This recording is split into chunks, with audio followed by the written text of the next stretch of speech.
I found it interesting that you mentioned that some groups of people just totally like just gave up their original language and like, oh yeah, like, I think it was the Negritos. They gave up their original language and just That's took right. on. They were dominated by the natives from Formosa, who had better, they had rice culture for one thing, so Hmm. they were more prosperous. They could survive better than the Negritos. So eventually, the Negritos adopted their language. So So, but the language the Negritos speak now is really Austronesian language. uh, and Mm. over thousands of years, they've just kind of Yeah, they just just developed. they adopted the same way everybody else adopted, which is why we speak English. Um, I, I'm sure you've heard of the Naga people from northeast Northern India. India. Yeah. Um, Okay. uh, the indigenous folks from the northeast, and their culture very similar to the Taiwanese and to our group. Like they have their version of the Ato Ili, even their weavings, their everything, their headhunters. The only Mhm. thing that we, Tattoos. yeah, the tattoos, everything in terms of culture was very identical. In terms of just society as well.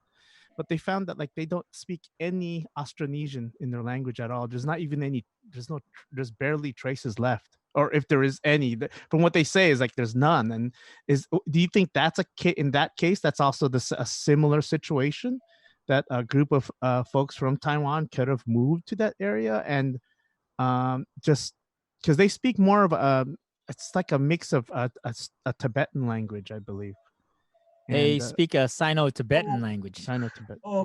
okay. Yeah. Now, the question was, where did those Taiwanese Aboriginals come from? Where did they come from? And that's subject to debate. But one of the uh, theories is that they came from that Tibetan area.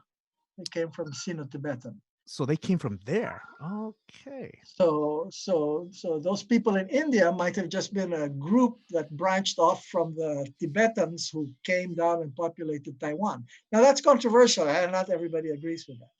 But I that's think one of the places they're looking at as the source of the Formosan Is there Aboriginal. DNA like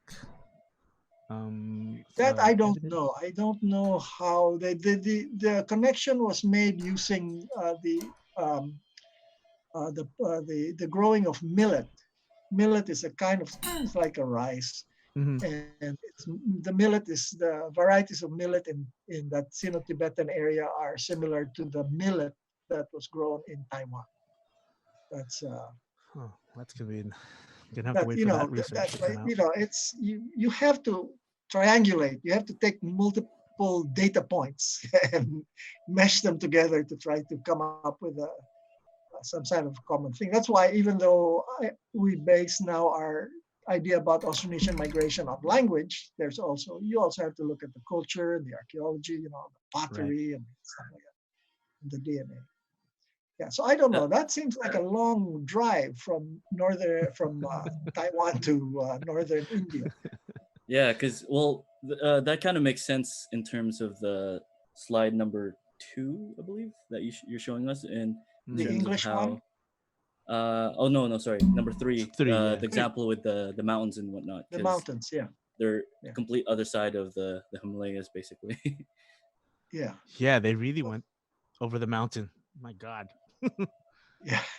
Well, those mountains could also black triangles could also represent ocean, Yeah. which is They, how the That's spread went. true. You know, Easter Island, Hawaii, Guam. That's all. And New Zealand. So the big countries that are in Austronesian group are Philippines, Indonesia, Malaya, Madagascar, New Zealand. And then after that, it's all a bunch of